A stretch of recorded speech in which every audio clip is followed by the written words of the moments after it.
Hello friends, welcome to నఫ్షిర్ kitchen.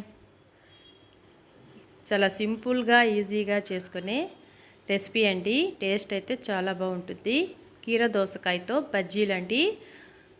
ముందుగా ఎలా తయారు చేయాలో చూద్దాం. ఒక బౌల్ తీసేసుకొని 2 టేబుల్ స్పూన్ వరకు శనగపిండి తీసుకున్నానండి.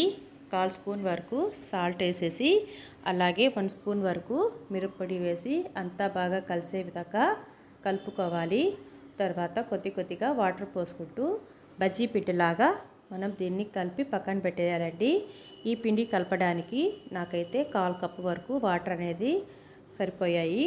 చూసారు కదా, ఈ విధంగా కలుపుకుంటే సరిపోతుంది.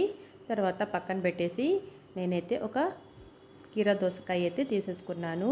పైన కింద బాగా కట్ చేసేసి ఈ విధంగా పీల్ చేసేసి ఒక ప్లేట్లో మనకు నచ్చిన షేప్లో మనం కట్ చేసుకోవచ్చు. రౌండ్గా కూడా చేసుకోవచ్చు, కానీ నేను కొద్దిగా వెరైటీగా ఉంటుందని ఈ షేప్లో కట్ చేస్తున్నాను. ఈ విధంగా కట్ చేసుకున్న తర్వాత 1/2 ఇంచు లావు ఉంటే సరిపోతుందండి. మరీ పల్చగా కాకుండా మరీ లావు కాకుండా వీడియోలో చూపిన విధంగా ఈ సైజులో కట్ చేసుకుంటే కరెక్ట్గా ఉంటుందండి ఫ్రై అయినప్పుడు.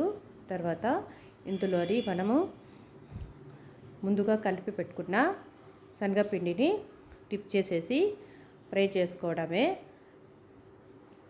చూసారు కదా, ఈ విధంగా డిప్ చేసుకొని ముందుగా నేను స్టవ్ వెలిగించి కడాయి పెట్టేసి షాలో ఫ్రైకి ఒక 6 టేబుల్ స్పూన్ వరకు ఆయిల్ వేసేసి, ఆయిల్ వేడయ్యాక ఒక్కొక్కటి ఇలా వేసుకుంటూ మీడియం ఫ్లేమ్లోనే మనం దీన్ని ఫ్రై చేసుకోవాలండి.